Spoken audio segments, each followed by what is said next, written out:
என்ன 18 பட்டி வந்தாச்சாப்பா? அப்புறம் பரமசம் வரல, ராமசாமி வரல, 5 பேர் விட்டு போச்சு, 4 பேர் விட்டு போச்சுங்கிற பேச்சே இருக்கக்கூடாது. ஏன்னா எனக்கு கணக்கான பஞ்சாயத்து இருக்கு.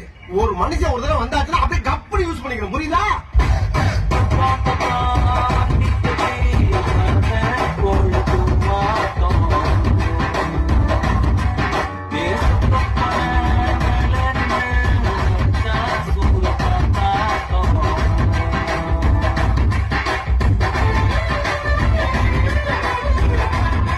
என்னன்னா முன்ன இப்படி எடுத்துட்டு இருக்கேன், நல்ல கண்ணை மூடி குத்திக்கோ.